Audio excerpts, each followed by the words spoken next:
All right. I do apologize for the last stream.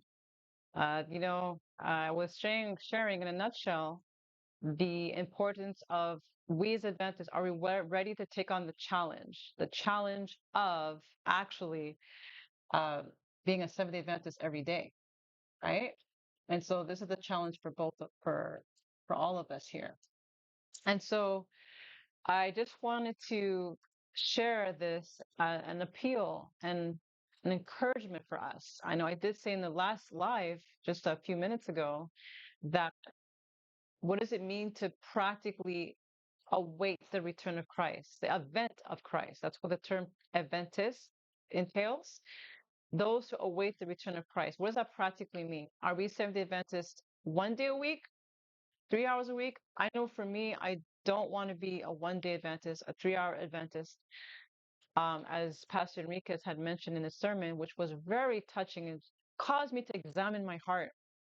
And so, as we near the Sabbath, we want to guard the edges of the Sabbath, of course. And so, I was just concluding what I shared in the previous stream, Isaiah 58. I did mention in a nutshell, if we were to keep the Sabbath as we should, in leaving the suffering of others and do about our Father's business, and that's when our light will shed forth. That's where our health will spring forth speedily. Isaiah 58 talks about that.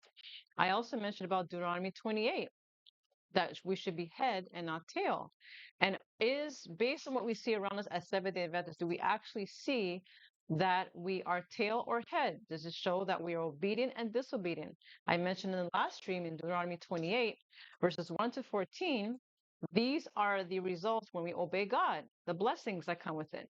And the last verse 15 to the end of that chapter in Deuteronomy 28 talks about the curses as a result of disobedience. And boy, they're much longer than the blessings. So one of those curses is being a tail.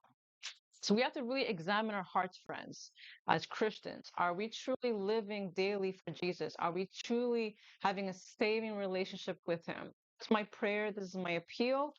Um, and so, verse 14 in Isaiah 58, as I conclude, it says, recapping, if thou turn away thy foot from the Sabbath, from doing thy pleasure on my holy day, and call the Sabbath a delight, the holy of the Lord honorable, and shalt honor him, not doing thy own ways, nor finding thy own pleasure, nor speaking thy own words. Verse 14.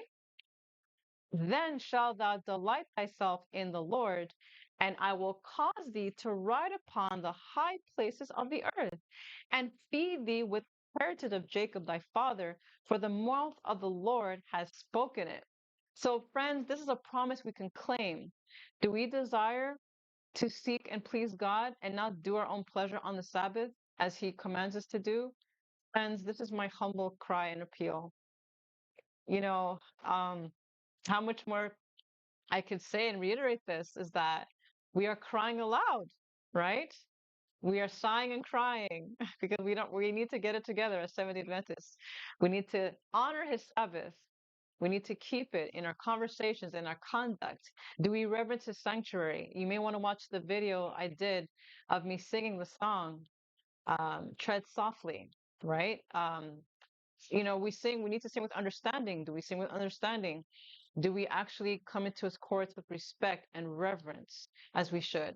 And so there's so much I could say, to be honest with you, but I'll leave it here. And I just want us to examine, and as we prepare for Sabbath and guard the edges of the Sabbath. Right now, it's Friday, in this time, in this section of the world, Eastern time, Sabbath sunset ends here sorry, sunset is at 8:30, but Sabbath begins at 8:30 tonight.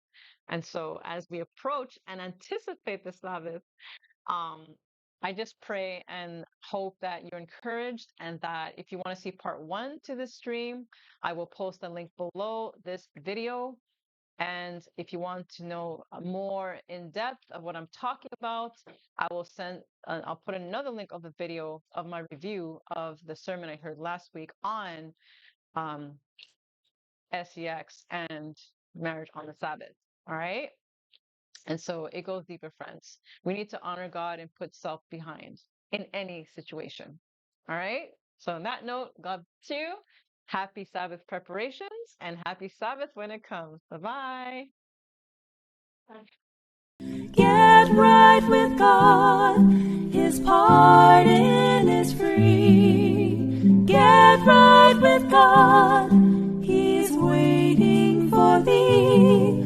Our Jesus is calling, oh come unto me. Take Him, O sinner, and get right with God.